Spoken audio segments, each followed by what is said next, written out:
All right, today I'm going to go over some real basic concepts and also some useful stuff, which is basically also I'm gonna mute. Uh, if you join the webinar to mute yourself, just so it doesn't disturb the other people listening to, right? Okay, so today what I want to go over is basically some questions that I get asked a lot. At the end of the webinar, we'll have a Q&A, but I often get asked like how to get better at game, um, how to game once coming out of a relationship, right? Things along these lines are pretty common topics that I get asked. So, and can everyone hear okay? No problem? Yeah? Okay, okay, cool, cool. All right, so second.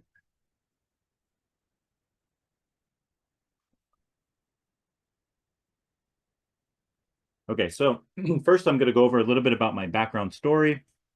Um, then go over basically a little advice for beginners, how to get better as a beginner, how to get better as an intermediate guy, how to get better as a more advanced guy as well as how to game after coming off a break. So I noticed like in the past 5 clients that I've coached, or maybe 6, almost all of them, if not half of them, were just coming off of a relationship, a long-term relationship, right? Like they gamed for a while, they got pretty good, and then they ended up getting a girlfriend, kind of settling down for a year, 2 years, 3 years, and then now they're kind of like, it's like they're back on the streets, they're back in bars, they're back on Tinder, and they're sort of like they're rusty, right? And they have expectations like they should just automatically get hot girls, so you develop an ego like I should be as good as I was 2 years ago. That's another issue as well, right? And so I'll go over kind of how to work off the rust, so to speak, right? I'll talk about like past students I've coached, transformations they went through, talk a little bit about the program that I'm releasing, that I'm launching here soon, and then questions and answers. So, like I said, if you have any questions, you can type it in the chat, or if you don't care to be on camera, at least your voice or video, you can ask them directly on Zoom as well. So let's go through. So basically, who am I? Who the fuck am I? How do I have any kind of authority in this area, right? So back in the day, I was terrible. I was very nervous around women. Just seeing women, it wasn't even like talking to them. I remember just seeing a hot girl in college or high school and almost being like nervous just in their presence. It was a very severe kind of anxiety for some reason around that. And then also like I even had like girls that were interested in me in high school and then even like in the beginning of college, but had no idea how to do anything about it. It was sort of like feeling helpless, right? Like don't know what to say, don't know where to meet them, or even if I had the chance that like a girl's in my class sitting next to me, she's asking me questions, she's like even inviting me out, but I would nut up, like I didn't know what to fucking do, right? And so I went from basically that to around like 19 years old thinking like I need to do something about this, right? Like I need to improve, I need to figure out how to meet chicks. And so this is way long time ago, right? Like this is in America.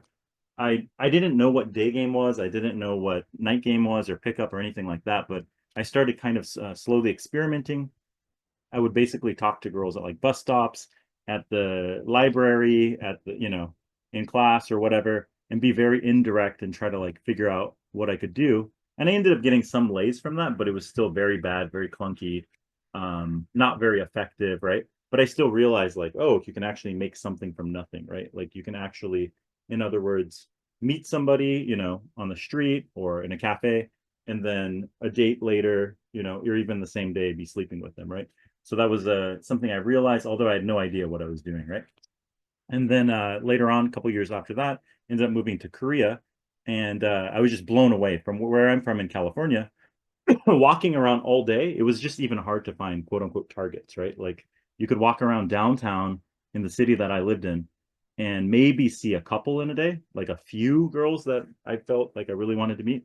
Whereas I landed here in Seoul and then I went to Japan as well. I traveled around Asia and I realized like, and in my hometown, in America in general, 70 or 80% of girls are obese. So it already screens out like, the majority of girls. Whereas you land here, they have good fashion, they're feminine, they're thin. You don't really even see that many fat girls walking around, right? And they take care of their fashion, they're good looking. And so I just noticed like, wow, I'm attracted to a lot of these chicks. So this is a perfect training ground where I can actually go out, I can do a little bit of experimentation. So I had a wing of mine. We'd go out, we'd make challenges every week, right? Like okay, we have to open, you know, 2 sets, or we have to open girls with guys. This is either in the day game or night game as well. And then we just basically kind of like ran data off each other for 2 years, going hardcore, right? Like tons of missions were like, talk to a girl, you can't get any phone numbers. You just have to make it happen right now. Like, you know, chat with them, try to bounce them quick for a beer or a coffee or whatever, and then try to bring them home. That was one mission. Another mission was like, try to, like I said, talk to girls that are with guys, just because it's like getting over the fear of doing that, right? Being comfortable in like situations that most guys would nut up in, right? And so we did all these challenges. And after a couple of years, like it went from like basically not getting laid or getting a random lay here and there to like, holy shit, every week just getting like tons of results, tons of same day pulls, tons of dates, and then kind of like making a system out of that, realizing what works, here with these girls, what doesn't, and sort of refining it or like condensing it into a system, right? And then at the time here in Korea, there was like a big pickup society or pickup community. Most of the guys were pretty bad, terrible. They're going on like 4 or 5 dates with average chicks, going nowhere basically, right? And there were actually guys in that community, or not even in that community as well, that asked me like, "Can you help me out? Can you coach me? I've taken all these boot camps and all these other mystery methods or whatever, seminars and stuff, but they still were not really getting anything." So that's when I started coaching at that point, and took on my first client, who was a virgin who took 3 boot camps, I believe, 3 different boot camps, still a virgin at the age of, it was either late 27, early 28 was his age. And then he got laid after it was the one, two, three, third session he got laid, right? And so he was like, holy shit, man, you should, I've taken all these other programs, read all these books. Nothing ever happened. Got like 1 date out of it into like actually getting laid. And then at the end of our program, he ended up like banging 4 chicks, having like 3 regulars. So he was just blown away. So at that point, I realized like I really should be coaching, because, a lot of guys are taking these sort of snake oil programs, things that just don't work, weird, outdated methods and things like that, right? And so I figured that if I could help this guy who's taken all these other programs, then why not, actually start coaching guys, and I know the shit actually works, right? So kind of mentioned this already. When I was young and shitty, really had a lot of anxiety. I can even share this. This is probably people don't even believe this anymore because they see me game. They think I was always like this, like I was born, I was born with like automatic game or some shit, which is totally not true. I remember doing the first approaches in Korea. I would shake, I would turn red, right? I would I had this problem too in a public speaking class, where I took a public speaking class in college. I would like I would be shaking, I would be sweating, I would turn red, and so that would even make it worse. And it's like everyone's looking at me. So I had that same kind of anxiety during approaches, and so I had to do tons of approaches just to get over that, just to realize like it's really not a fucking big deal. It's a physical reaction that's happening. And hold on a second. And it's really just my brain playing tricks on me, so to speak. Hold on 1 second. Yeah. Yeah. So had to get over that, had to get over shaking all the time. And then once I realized that, like, my brain realized that it wasn't a big deal, so my body could relax, right? After that, I would be in these interactions, I would open the girls, but what would happen was I wouldn't know what to say, or I would share some stories, I would talk. Sometimes even, you open a girl, it's easy, it's almost like she makes it easy on you, but then you have no idea how to, like, okay, how do I get a number from here? How do I get a date from here? Now I'm on a date, how do I actually get this, moved along, right? So I went through a lot of different phases where, just horrible, like very bad. Couldn't approach, couldn't talk to them, could go on a bunch of dates, going to fucking nowhere. I remember at one point, like going on 15 dates in a row, and it was nothing. Like I couldn't even get him home. I had no idea what to do. So it felt very helpless. But when I kept doing these challenges and working on specific things, that's when I could actually see results, right? Taking some consistent action, making consistent goals, and then actually moving it forward from there, right? Let's see, 1 second. Kind of mentioned that already. Also another question I get a lot is like, does game, or like, does this kind of method, does this work for Black people, or does this work for Indian people, Arabic people? Like literally all the guys I'm coaching are from different backgrounds. Asian, this weekend, one Asian, one white. Last time, coach an Indian guy, before Singaporean Indian guy, Chinese Malaysian guy. It's Arabic guys. It doesn't really matter. Virgins, other guys who have hundreds of bangs. So it's really irrelevant, right? It's not like it's only works for white people or Korean people or something like that, right? And yeah, I've experienced coaching over 200 people around Korea, Asia, even guys in the States, guys in Australia, etc. Right? All right, so maybe there's some new. I don't know how many newbies are on this call. I can't really see everybody. I know there's quite a few people, but if you're a newbie, maybe you're a virgin, maybe you only have one or two relationships in your life. Maybe you have very little experience in cold approach, right? You're uncomfortable talking to new girls, don't really go out. So if you're a newbie, what are some like tips to actually get better, right? So the main thing is kind of I mentioned in my own story, getting over that approach anxiety. So actually going out, getting some social experience, right? And not and also getting some dating apps as well. I would also say like I recommend for guys at any level to get some dating apps because that'll help with the sense of abundance. It'll actually help you practice texting as well. So one other skill later on is like being good at texting, which helps you get dates, right? So with dating apps, you can actually, if you have a good profile, you can get pretty consistent dates. You can text, you'll have a sense of abundance. So when you're going out to approach girls in the daytime, in the nighttime, you already look at your phone, you have like girls matching you, messaging you. So at least on a mental level, you feel like, okay, I already have options. This girl's just another potential option, right? You don't feel like you're totally at zero, so to speak, right? And maybe, let's say, maybe you only match with girls that are like sixes, for example, online, right? Theoretically, right? Then you're like, okay, this is the level that I can get easily online. Every girl that I meet in person is going to be 1 to 2 points above that. So it even gives you more motivation to like talk to hotter girls too, right? Because you have your baseline of kind of easy sixes online or whatever, right? Yeah, so I would also recommend talking to a wide range of girls. So guys that are new, I noticed they're like they only want to talk to this kind of girl or that kind of girl, but you don't really know what you like unless you talk to a wide range of girls. Even more like intermediate guys, they'll get very comfortable with a certain type of chick, right? Like they'll only approach the student looking girls or they'll only approach whatever it is, right? A certain demographic, a certain age group, a certain um type of looking girl, right? Tall girl, short girl, petite, whatever it is, right? And so if you're only ever approaching that, you don't really know if you like these other chicks. Approach a taller girl, approach a Eastern European girl. It's good to mix it up to get a feel of what you actually like, right? Um, Other thing is like focus on moving things forward. For a newbie, they'll often get stuck on like just opening and kind of like trying to play it safe. But if you want to improve, you're going to need to like move the girl around. You're going to need to actually ask for her number at some point in the interaction. You're going to get some numbers. You're going to actually have to like ask for dates. You're going to have to eventually go on dates, try to bring them to your place, try to make something happen. If not, you're just going to get stagnant, stuck, and you're never really going to get better, right? Like you might go around approaching forever, but nothing really happens. You're not moving things forward. You're not improving, right? Other things that are very important are, as a newbie especially, on all levels, but as a newbie, is a lot of newbies will come in very timid, like, oh, excuse me, wanted to meet you.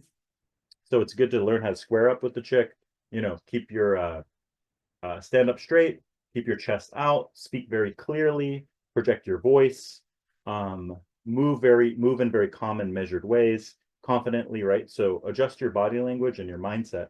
They both kind of feed off each other, right? So when you're standing up straight, projecting your voice, you come off as confident naturally. And you can kind of uh, instill these confident mindsets. But if you have like hunched over body language, you're coming off as sort of like meek, sort of like avoiding eye contact, sort of like you're hiding something, right? So one common problem is really talking too low, sort of like hiding your voice, like what you're saying is shameful or what you're saying is not important. So working on projecting your voice tone, body language, these are very essentials you want to work on. So some actionable steps for newbies. Second. The actionable step for newbies, you can make a goal, right? So say like if you want to get good at anything, you want to treat it kind of like the gym, kind of like learning a language. If you ever learn Korean, Japanese, any other language, you need to put in the time, right? You need to take a class, maybe do some self-study. Maybe you study 30 minutes a day, an hour a day, work on new words. And then after a year, you're pretty good. You can have conversations, right? Same in the gym. You go to the gym 3, 4, 5 days a week, do chest day, do leg day, whatever, right? You do a certain amount of reps, a certain amount of sets, right? Same thing in this. It's not like you can't just go out 1 day a week and do 3 approaches and expect to really get anywhere, right? You need to actually time block it. So for example, every day I'm going to do 10 approaches, or I'm going to choose, say you're really busy, every weekend, Saturday, Sunday, I'm going to go out, I'm going to do, 10 to 20 to 30 fold approaches a day, right? I would say ideally in the beginning, you start trying to do it every day so that you can build some momentum, right? Maybe every day after work, you go out, you do 10 to 20 approaches, and you start getting better, building momentum, and then it becomes easier after that, right? You can also set a goal of like having a date a week. So it's sort of like, okay, I'm going to do all these approaches, but I'm really going to try to text up my leads and try to get at least 1 date, or even 2, right? It's a good goal. Also asking help from mentors, guys who are better than you, coaches like me, or people who know what they're talking about, not just theory, but actually have real results, guys that, maybe naturals, or guys that are more advanced than you, right? Other wingmen and stuff like that. Also, of course, you're going to have a lot of limiting beliefs in the beginning. So like the most common questions are, can I get results without being super good looking, without being rich? And the answer is yes, because a lot of guys I coach are not super good looking, not rich, and they get good results. Or even vice versa. I coach a lot of guys who are very wealthy, millionaires, but they don't have any chicks. So it's like, it's not like a prerequisite, or having one doesn't even mean you're going to have the other, right? So working on your game is very important. And in the meanwhile, if you can, go to the gym, work on your fitness. It's not like this sort of binary, like I can only do game, or I can only go to the gym or something, or improve my fashion. You can work on both at once, but really ultimately you got to be working on your game to get better at game specifically, right? Yeah, hit some milestones, set some goals. So like, your first bounce, your first insta date, your first date, your first pull home, your first bang, your first like regular, meaning like a girlfriend, or like open relationship, kind of casual relationship, right? So you want to set milestones. You want to set goals, right? As you go forward.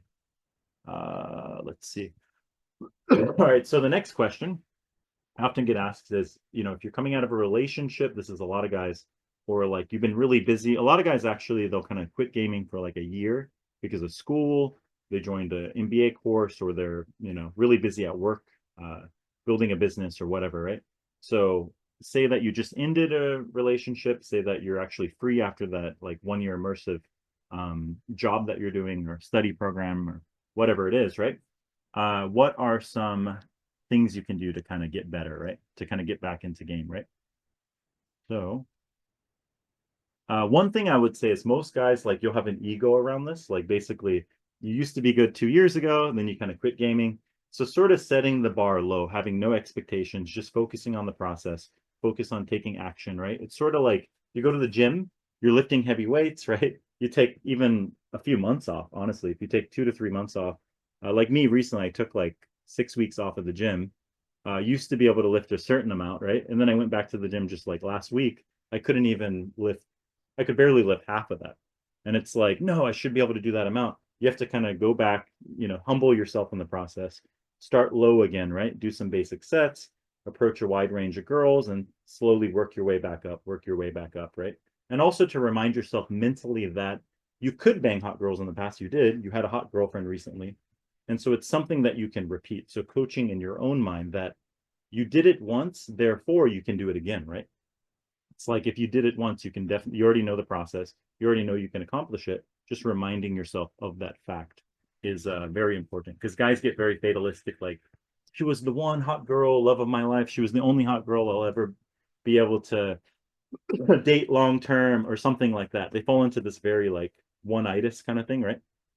But reminding yourself that, yeah, that was good, you did it, but you can easily do it again. There's plenty of other girls, and if anything, you'll learn a lot from those long-term relationships, and you'll get better at relationships with a hotter girl, perhaps equal level girl, and maybe even a better girl for you, personality wise, right? maybe you guys match, you find a girl who's equally as hot, more into travel, but more into different things, different hobbies you have, right? So that's a good thing. Also, of course, getting momentum, building momentum is good. So like slowly working your way up. Maybe the first day you go out and do a few sets, second day kind of double it and kind of slowly working your way back in. Another good thing is like going out with other guys too, right? Like instead of walking around, you might kind of fall in a slump. So if you can go out with another guy, he can kind of push you into set. You guys can take turns, right? Like say you go out with your buddy, he does one set, you kind of lean back, chill, and then you guys walk, you see a girl, he kind of pushes you to do another set. So that can get you back in the groove, so to speak, right? Um, and then what you'll notice is it's kind of like muscle memory. If you were like an intermediate level stage at one point, or even a little above that, or upper, past beginner, whatever, you'll be able to get back to that point after consistent action. Kind of your muscle memory kind of comes back, right? And if anything, you can get better because you already had that baseline you'll get back to, and you can just keep improving from there, right? But yeah, it's important not to be like fatalistic and like, she was the only hot girl I could ever get and have a girlfriend with. Like, it's clearly not true, right? So it's your mind playing tricks on you. So yeah, like I said, setting some approach goals, going out with other guys. Again, getting back into the online dating thing is good, building more abundance, right? um, Another thing is like certain countries are better with certain apps, right? So I noticed like these days, Bumble can be a lot better than Tinder in a lot of countries. So like making a good Bumble profile, make all the profiles, but maybe invest more in like boosts on Bumble, get more matches with girls who are actually going to meet you up, right? You can also aim to like, if you're just getting back after a very rusty period, aim to just get used to being around women again, new women, talking, being abundant, not really caring as much. And that way you kind of work off the rust quickly, right? And you go out every day or every other day, you're doing Bumble or Tinder, and then you can easily get at least a couple dates a week and get back in the flow, right? And then once you kind of get back in that muscle memory, you can start being a lot more picky again, right? Like, okay, well, now I can say I get 2, 3 dates a week. I only really, I only want to only focus on like eights and above. So I'm kind of over, going only 6 and 7 dates. I'm back in the flow. Now you can kind of up your quality from there, right? Okay. All right. So another question is like, what if you're advanced, quote unquote advanced, right? So what is advanced? I mean, everybody has kind of a different definition, I guess, right? But I would say advanced is really you can go out in any city, any town, any country. You can go out to a new city, new place. You can get consistent dates. You can get laid pretty easily within the week you arrive there. You get 1, 2, 3 lays, whatever, and you can basically get a girlfriend or multiple regs within a pretty short period, right? That's pretty advanced because you're going to a new environment and you can pretty much make anything happen pretty quickly, right? Other people have different definitions, perhaps, but I think it's really that you have the skills that you can make them work pretty much anywhere you go and get results, right? And there's other levels of things that people would want to work on. So once you're able to do this, right? Some things that guys will you also get to a stage where maybe you can get 6s and 7 pretty attractive girls, like what I would call like my system is basically no, maybe, yes, fuck yes. So fuck yes are like extremely hot girls that you see them, it's almost like, whoa, you're shocked by how hot they are, right? So maybe you're settling for just the yeses, like the attractive ones, the cute ones, the pretty ones, and you're avoiding the fuck yeses. That's another major issue, right? So approaching more of those, like limiting yourself to talking to more of those only fuck yes type chicks, right? Another thing is aim for like higher value type chicks. So maybe higher status. You can go for models, flight attendants, kind of getting more connected in those circles. Aiming for the hotter girls, as I mentioned. A lot of guys actually start wanting to move into threesome stuff. So if you're trying to do that in Asia, really good countries for that are like the Philippines, Indonesia. These are countries where it's actually pretty easy at an intermediate level or even below an intermediate level to like pull these off, right? A lot of girls you'll sleep with in those countries like Indonesia. I would say two easiest in my experience are Indonesia and the Philippines. You can bang a girl, you can kind of bring up the topic of like, is she attracted to girls? You can bring up like adventures you've had and kind of like, if she's attracted to girls, kind of find out what her type is, see, kind of seed something of like hanging out with another girl sometimes, seeing if you guys have chemistry and working it out that way. I've even had girls in the Philippines like I didn't even bring it up, and they bring it up, and then they end up like recruiting another girl. So there's some other countries where it's a lot easier. Korea is much more tough for threesomes, I would say. Like I've had some here, but I would say the Philippines is like 25 times easier or 100 times easier for three ways. There's other countries in, like Japan where it is possible to pull two girls and fuck them in front of each other, but they're not really as into it. They're not interactive. They're more passive, right? They're just less they have less sexual hangups, but they're not necessarily like bisexual in that way. So if anyone has questions about this, I can go into it more in detail later. Um, yeah, there's other things at an advanced level, like there's other hindrance you might have. There's comfort zone things that you're doing. Maybe you're relying too much on online dating.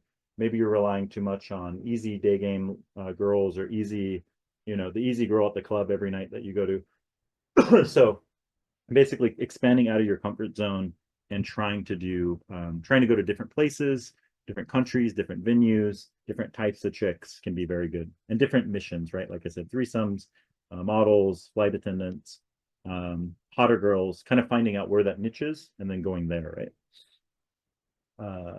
Let's see. So yeah, so where do you find these hotter chicks? So say you're into flight attendants, there's always I actually mentioned this many times, but it is almost good to go to airports and chill and game. You can meet a lot of super hot chicks, flight attendants. You can also talk to a lot of flight attendants and figure out where they stay.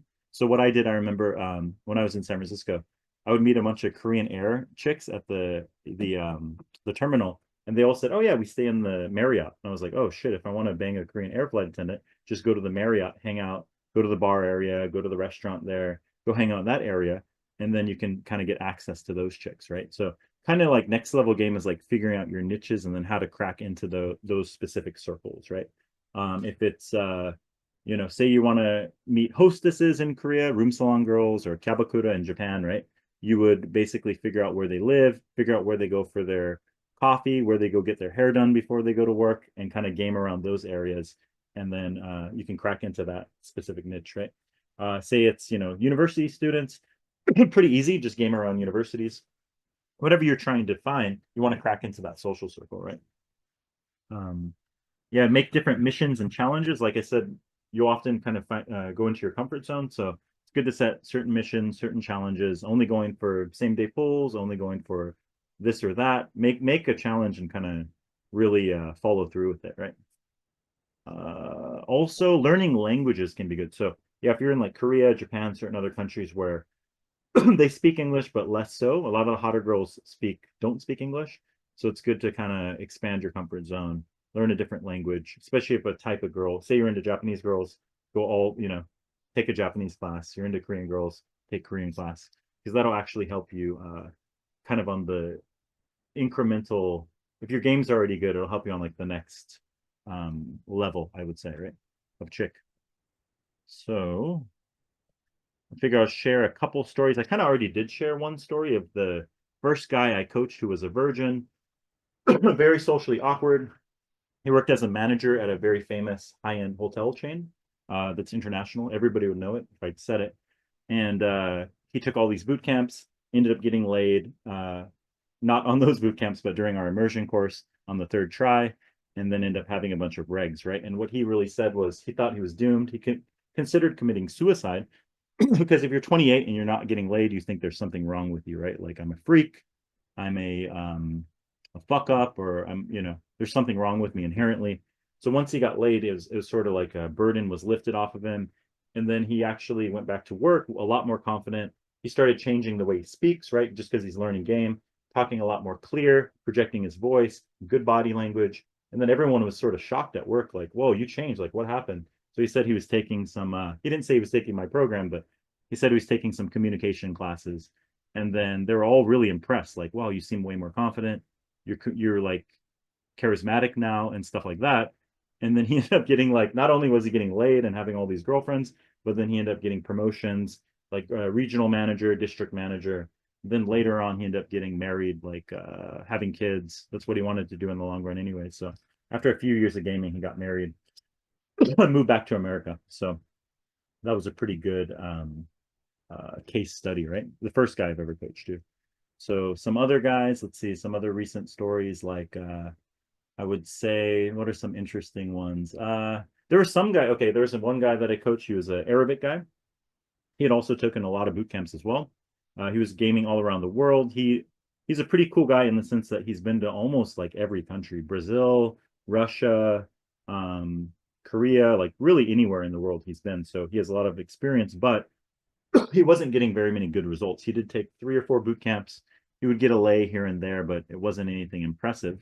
And then we started training, working on all the fundamentals, and then he pretty much banged like 2, 3 super hot girls a week. He went from one a month, maybe one every 2 months, to just crazy, crazy results. And now he's in Japan, but he travels quite a bit. Very interesting guy. Another thing, like a lot of people say, like you need the language. The language does help. I'll definitely admit that. You can speak Japanese, Korean, whatever, but this guy speaks no Japanese, no Korean, just pure sub communications, even using Google Translate a lot of the times, right? Because a lot of girls he likes that don't speak English, right? And so he's just pulling off sheer, game, frame, leadership, emotional expressiveness, flirting, right? So he's a very interesting guy for sure. Try to think of some other like recent interesting ones. Another recent interesting one was a guy who was a pickup coach for a very famous pickup guy. If I said his name, everybody would know who he is. He was part of the old RSD community, one of the top coaches there, has a very big YouTube channel. But he was coaching with this guy for a year as an assistant coach, but he still sucked, right? He still wasn't very good. Ended up coaching him pretty recently, and yeah, now he's like getting hotter chicks. He understands more the pickup process. He was using a very like a very old school kind of routine based approach, right? So he's able to be more of himself. The girls are investing a lot more, and so now I think he's like dating. He's still going out and gaming all the time, but he was dating a very hot. I think she was Lebanese, very hot, like Middle Eastern looking chick. He was more into that very exotic Middle Eastern looking uh, girl. So that's one other example. I'm trying to think of some other ones. Even this weekend, that was interesting. So I think he's on the call now.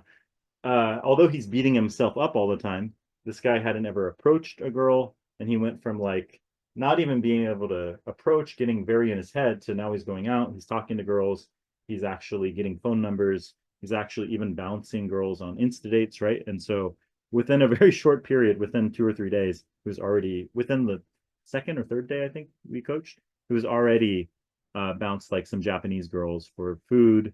Never even had done that before. So that's kind of where everything starts, right? Like talking to girls, getting their numbers, getting bounces, later getting closes, right?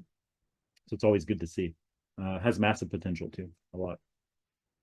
Okay, so another thing I wanted to mention, 1 second. Yeah, so what are some success? How do you have success in dating? A lot of it is overcoming your mental beliefs, your inner game, right? Everybody has these sort of limiting beliefs, right? Like, only rich guys get laid, or I need to be good looking, or, you know, it's impossible to get laid because of this, this, and this. So you're overcoming a lot of your own inner bullshit, right? Everybody's watching me when they're really not. You can look around, they're all on their fucking phones, playing Instagram, playing TikTok, using YouTube and things like this, right? So overcoming these bullshit beliefs that are not helping you in any way, right? Also taking action, improving your social skills, getting feedback from people that are better than you, having some discipline, going out consistently, having some accountability, right? These are really how you get better in this, right? So what I tried to think of like, what's the best way to make guys go from, either beginner to advanced, or intermediate to advanced, or advanced and getting better, is I came up with this idea, which I'm launching next week. It's an 8-week online group coaching program. So basically, every week we have 2 calls. One is a group call. The other one would be a one-on-one with the client specifically. And each week we'll be going over different topics, different parts of the game, how to get better, working on different drills. Also, I'll be reviewing all of their text messages, have them record their dates, have them record their interactions, and then giving tailored advice specifically to them on how to improve, different drills they can do to kind of work on what they need to work on. And they'll be in situations where, I don't know what to say in this situation, or I keep going on dates, I'm listening to their dates, this keeps happening. So really tailored advice to them specifically, right? And then on the group calls, that'll be more general. They'll have a chance to ask questions, to hear from other people as well, like what they're working on, which can be valuable as well, right? So kind of like a mastermind, right? And so working on guys on each level, beginner to intermediate, really where you are, right? Working with what your level is, what your goals are, right? And I think it's good because it keeps you accountable. Every day you'll have a mission. Every day you'll have a challenge. You'll have to submit it. You'll have to submit some recordings, submit some text, submit some date audios, kind of proving that you're actually going out, doing these missions, doing these challenges. And then there's something to work with, something that I can give you feedback on, right? And so it's kind of like having a coach in your pocket, right? Like, fuck, I'm in this situation. Although maybe I won't be able to respond right away all the time, you'll send me the recordings, and then with that, with my analysis, with actually saying what you're doing right and wrong, and then giving you the drills, you'll know exactly what to do the next set or then tomorrow when you go out again, right? Okay, so you also get a dating mastery video course that I made, which covers a lot of the content we'll be going over, which is sort of the general theory. Has a date seminar, how to run dates, like whole presentation on how to run dates, whole presentation on texting, day game, night game, different cities, going over different cultures. Has pretty much everything you would want in that, and then also some advanced seminars with me and a girl that I filmed recently. So she's an Asian girl who has been on hundreds of dates. She does modeling, does her own business stuff, but she travels around the world: Korea, Singapore, Philippines, Bangkok. And so she's been on dates with all kinds of guys. And so we kind of came in contact with each other.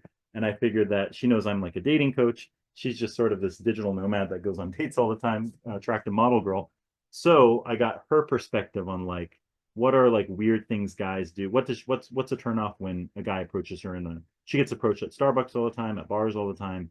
She gets hit up on Tinder, Bumble all the time.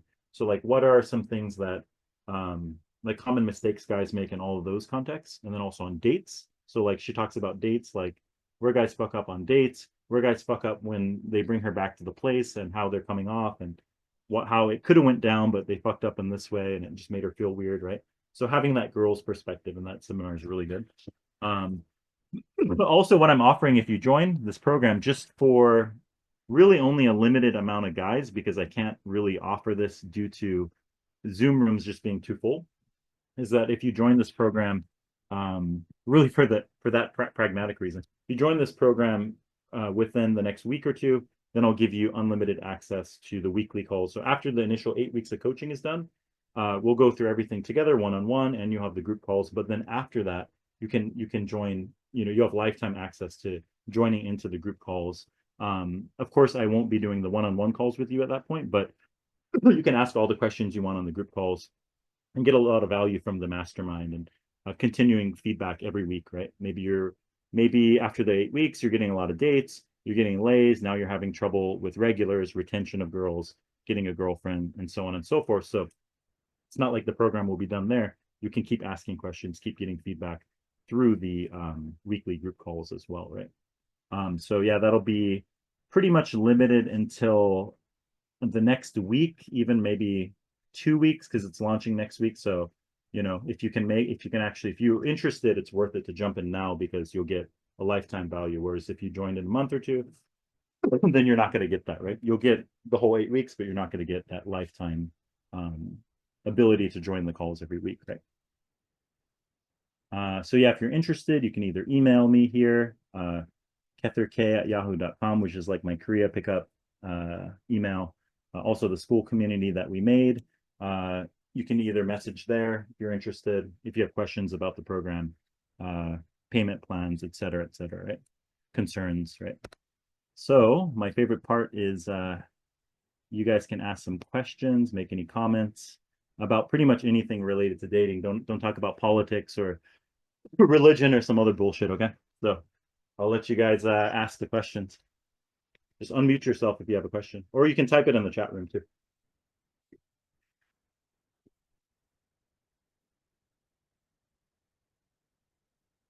Nobody. I think Dimitri had a question before it started, right? Let's see. Yeah, I'll ask it. So great presentation, by the way. And yeah, no, I definitely have also I've done a camp, and I've definitely been super impressed with your ability to like your skill like in mechanics of this, and you're really, really good. And one thing I've learned from you that I'm still exploring is Mhm. like how to pick out a girl. Because before I would just go up to the girls that like spark something in me. And before we were talking about how do you about girls who during the winter will be more open to finding somebody to to spend time during the cold Mhm. winter months. So you know like I've Mhm. started to look at girls like, okay, well, this girl is just kind of like aimlessly wandering. She doesn't really have, or she's just like standing there kind of bored Yeah. versus girls that are really intentionally walking. Do you have any Yeah. other suggestions about how to pick up girls who are the most likely to convert to whatever level we're talking about? Sure, sure. And this is more in like a street context or at bars or like in what context? Because it slightly differs depending on like night or day. Oh, that's a good question. I mean, Mhm. I guess mostly street and maybe. I mean, I don't really drink, so Okay. I guess. And I feel Okay, like at bars, like like in they're all a just wild and you street can't or really in a tell like what's going on because they're so bookstore. drunk. Hmm? Okay, you mean like if you see a girl walking on the street or in a bookstore or whatever, right? Yeah. Okay, okay, cool. All right, so there are a few things about that.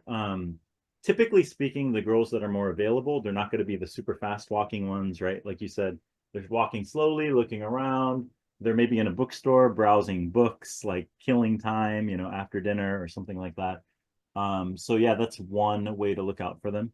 Um, Other things I've really noticed over the years too, it's like girls that are kind of like their body language is very open. You'll see these girls like at cafes sometimes they're very open body language. They're kind of playing with their hair. There's almost a way that like I don't have a scientific method for this, but I noticed the girls that have very open body language, they're sort of like touching themselves a lot. I notice they often seem to be the ones that are ovulating. No one really talks about this, but they're the ones that are almost like it's almost like part of nature. When like females are ovulating, they get more. It's almost like how the peacock opens its feathers or something like that, right? You'll notice the more you start observing chicks, you'll notice they'll give these little like subtle signs of this, right? That's one way. In terms of like the girl being DTF right now, in terms of like should I pull her for an Insta date or not, there are really like three things that um, I'm looking for when I'm deciding whether to just get her number or to like try to pull right now, right? The first thing is logistics. So a lot of guys don't screen logistics. Even recently been coaching. A lot of guys will bounce an Insta date with the wrong girl, meaning, okay, she was free for the coffee right now, but she has a Pilates class at 4. What's the problem there? You didn't screen logistics, right? If you're going on an Insta date, you should treat the Insta date like an actual date, meaning she should have, some hours free to hang out. It should be like, there's nothing, it's not like you're sandwiched in between, right? So you want to aim for girls that are free, their plans are done. They're free right now, right? They have nothing going on, right? Next thing would be she's also emotionally responsive, meaning that when you guys are talking, you're flirting, you're giving her compliments, you're teasing her a bit. She's responding. Maybe she's lighting up, she's laughing, playing with her hair. You can kind of you seal their eyes. Their eyes will be like subtly attentive on you. They're not like darting around looking away, but rather you can kind of see that she's um, it's almost like a cat kind of like looking at you, purring, if that makes any sense, right?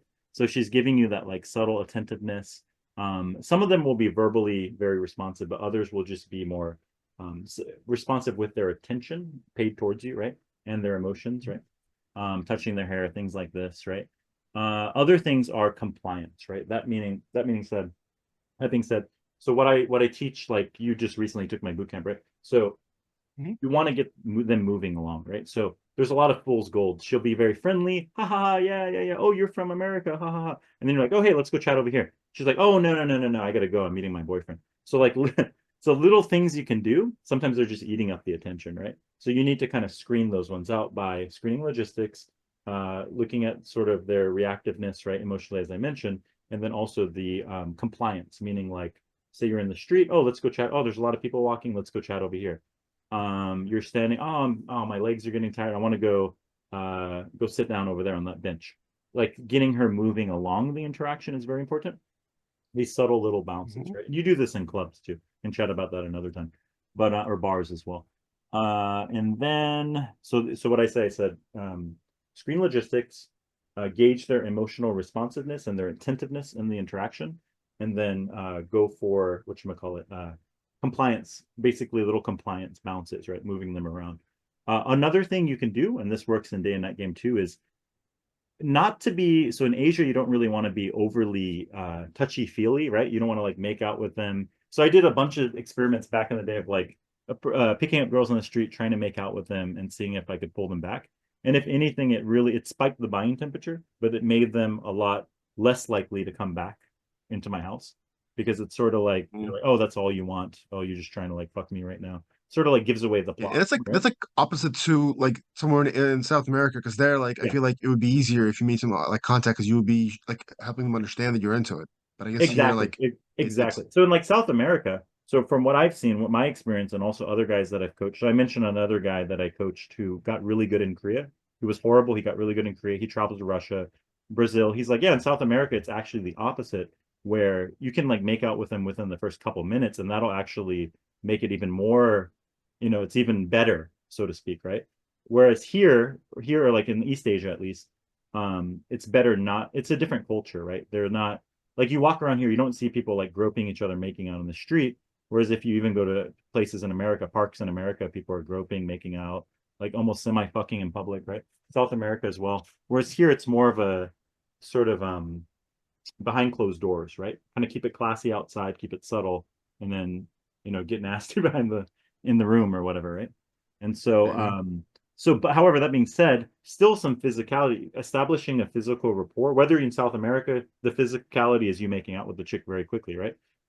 If it's Mhm. here, you also want to establish a bit of physical rapport, like you can kind of make fun of her. You can tease, like I'll often like tease them, make a little playful swat on their arm or something like that. And if they're like, whoa, whoa, like really like put off by it, I'm like, oh, this girl's not comfortable at all with like getting even like it's like the level of physicality you would with your sister. If she's like, ooh, like weirded out or something, that's not good because she's not comfortable with physical rapport, physicality at all, right? Or even like Mhm. looking, oh yeah, your ring looks pretty cool, your nails look cool. I haven't really seen, I just got to Korea. I haven't really seen this style before. And if you like, let me see that real quick. You like grab her nails because it's something contextual, and she's like pulling away. That's another bad sign, right? So these are little subtle tools you can use to establish physical rapport and see if she's comfortable with that even very light contextual physicality, right? So that's another little like Makes a lot of sense. red light, green light. So I gave you basically four tools there, right? Um, Mhm. another thing, okay, here's another thing. I know you personally don't drink. So if you screen out girls, like even for me, I don't drink on all the dates. I drink on a lot of them, but not all of them. But almost screening out like a girl who does drink can even help. Like, oh yeah, I kind of feel like having some soju, and she's like, oh, I love soju. That actually is a sign, or like, I love sake, or I love fucking cocktails, or whatever, right? That's actually a sign that she's a little bit more adventurous, right? And then even though you're not into it, you're like, oh yeah, but actually I'm kind of on a break from alcohol these days. So, have you tried kombucha? It has a little bit of alcohol, very little, but it's actually healthy. No hangover, good for your gut biome. So you're actually what you did there is you actually screened out the type of girl who's willing to have a drink with a random dude that she talked to for 5 minutes, right? Yet you're not actually doing it. It was just a screen. Does that make sense? Mhm. Absolutely. Yeah. So that's Makes a lot just of a sense. subtle way of screening the type of chick that she is. Okay. So that's Yeah. another little Cool. tool that I'll give you. Yeah. Yeah. But yeah, Thanks. that's It was quite really a good. bit of. What's that? No, I said thanks. It was really good. Yeah, yeah, but that's a bunch of tools that you could use. Take note of, apply the compliance tests, the logistic screening, paying attention to subjective emotional state and attentiveness, light physical rapport, and then kind of even if you want to take it to the next level, screening out the type of girl who would be adventurous for drinks. So yeah, Yeah. that's a lot of tools to And work. I bet that'd be like that like in high context cultures, I bet like even probably in Japan, like those ways of like, okay, will she move with me? And like, will she let me look at her nails? Are Mhm. probably like they mean so much more and they will work way better. Not only because like they'll just like there are things that won't put her off, but they'll Mhm. communicate that you kind of understand like what the country's culture is about and how it works. Exactly, exactly, exactly. Absolutely. So those things actually do the work of like, say you're gaming in Brazil, Rio de Janeiro, or wherever, where it's like, hey, what's up? Da da da, and you like make out quick. So the little things I'm teaching you here, they're a lot more subtle, but they do the same things that in a way more upfront physical society, you need to go, since those societies are naturally bolsterous and physical and passionate, then it's like you have to go that far just to get that result. Whereas in the societies that are less so, more subtle, more reserved, then it's like this light amount of, compliance and physicality does the same work that you need to do more in those extreme atmospheres. Does that make sense? So it's the same thing like in a club, right? In a club, even in Asia, Korea, Japan, it is almost good sometimes to go for like a little neck kiss or like to pull them in very closely, kind of grind a bit or something like that to establish much more physicality. You're not going overboard and like making out for an hour or like finger fucking or in the club or something like that, right? But you're getting a lot more physical, maybe even a makeout in the club, a light makeout or something. And then pulling back, right? Instead of just making out forever, you can do something very light, pull back, and then start leading her around and pull her out, right? So that will have the effect of like you're in a Brazil club, making out hard, fingering her, and then pulling her out. You know what I mean? Like you need less. It needs to be. It's like you scale it based on the culture and the environment and the emotional predisposition of the girls, right? Yeah, I mean, it's just whatever works, right? Like if it just doesn't work here, it just doesn't work here, right? It's not like Mm-hmm. you're making out with them, like yeah, it's nice, but you're also just like moving the steps along to have sex, and here those are just different steps.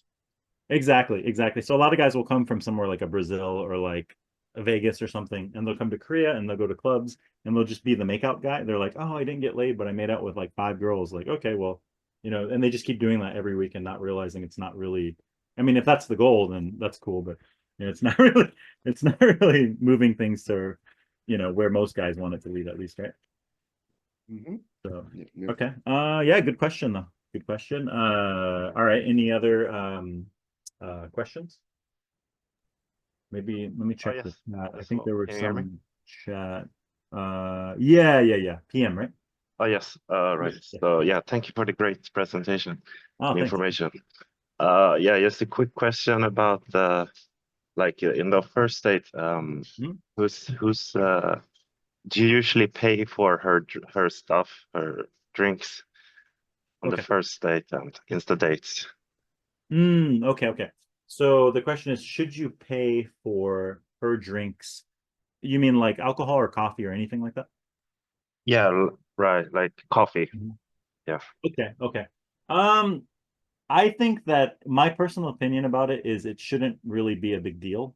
It shouldn't really be a big deal. Like, if a $5 coffee is a big deal, honestly, it's like you wouldn't call a girl a gold digger for like, oh, she had a coffee that was like $4 or something like that, right? If you're going to more expensive places, that's honestly your fault, right?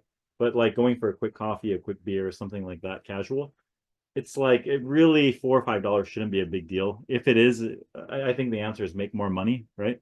But in terms of like dates, like in general in Korea or a lot of Asian countries, although not in Southeast Asia because they're poorer countries, in most of the developed world in Asia, Japan, Korea, Taiwan, places like that, Hong Kong, the girls are usually offered to pay some portion of it, or like you go to round one, you pay that, they go to round two, they pay the round two. That's very, very common, right?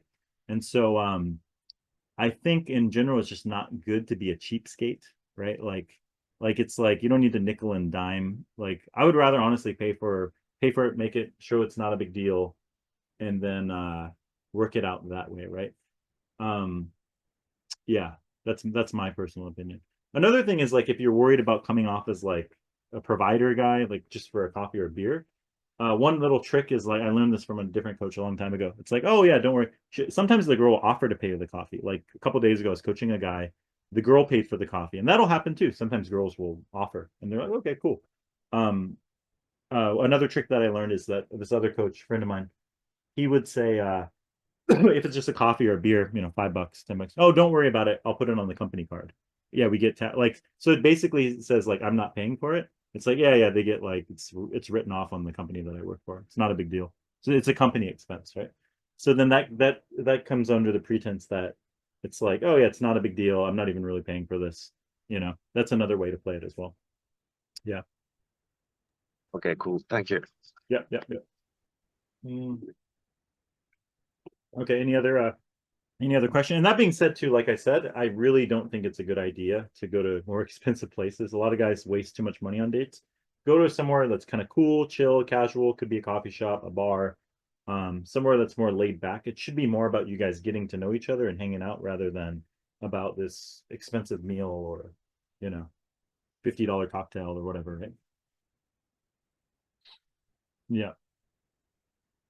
All right. And there's always cool, like any city you go to, there's some cool, unique bars, cool, unique cafes that are very affordable and they're kind of unique in a way, but they're not expensive at all. So being the guy that can find these cool spots is of value as well, right? Kind of showing her places she didn't know as well. Okay. Let's see. I had no questions in the chat. Any other questions? Let's see. Anybody that's unmuted? Nobody, no questions. Somebody must have a fucking question. I feel like somebody has a question. Uh, I'll ask one if nobody else has one. I mean, Yeah, sure, sure. Yeah. Okay. What's your view on, like, I guess partly it's talking to girls who are more attractive versus less attractive. Like, would you normally run the same game or would you adjust? But also, Mhm. what are your thoughts about, I guess, like, partly it's about, okay, should you even approach girls that you're not as attracted into, but also, Mhm. would you, like, you know, sometimes, especially for people who haven't had a lot of experience, and even people who have had a lot of experience, but just, for whatever reason, like, girls they're really into make them nervous. And like being nervous isn't something people always want to experience, and that's not always the most conducive to Mhm. gaming. So would you like, somebody might say, okay, like what would you say about like, okay, well, maybe go up to girls you're still attracted to, but like not they may make you super nervous, or how to get over that nervousness, or like, Mhm. you know, what would you recommend to somebody who has the issue of like, listen, I'd like to go up to the hottest girls and talk to them, but they make me fucking nervous, and either my game's off Okay. or something else. Okay. Um, Mhm. but those are the girls I really want. But I guess Okay. maybe those are the girls everyone wants. I don't know. What are your thoughts on all that? Sure, sure, sure. A couple things. One is sort of setting the bar. Like you can like that's why the value of like the coaching program that I'll be doing, or even if you do something like that on your own, is setting your own little mission, setting challenges. Like, okay, literally for this whole month, I'm gonna go out every day and I'm gonna talk to girls that I'm only gonna talk to girls that make me feel nervous, right? And then like just progressive desensitization will happen over that month where that becomes the new what do they call that? The new normal, right? That's what they used to say in COVID. It's the new normal, right? The new rule or whatever. So it becomes the new normal where you progressively get desensitized to the girls. You realize a lot of it was your mental projections, your own like mental bullshit, right? That you were working them up in this way. Other things are like a little bit of nervousness isn't even really that bad. Like you can frame that as excitement, right? So like for me, I actually like personally, this is my own thing. I used to hate being nervous, but now if I'm nervous with a chick, it's almost exciting. It's like something novel. Why am I so nervous? It's something unique about her or something that I must really like, right? So it's also the way that you look at it, right? I think Tony Robbins talked about that too, right? Like nervousness being actually almost the same emotion as excitement. So if you can see it in that way, it's almost like taking a roller coaster or something like that, right? And yeah, just naturally through desensitization, you'll get less flustered by it, I guess you would say, right? You'll just see them as another girl who's hot, but just another human.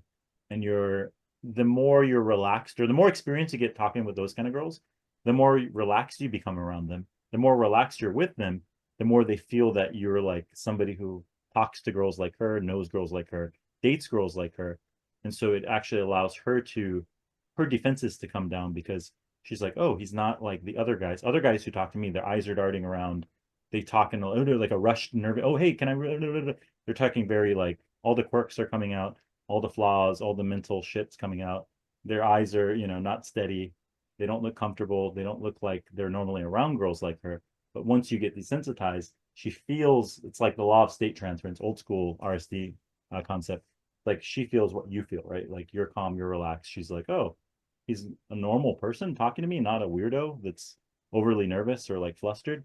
So like the more you get experience, the more those girls will fall into your frame of them just being another person that you're talking to, if that makes sense.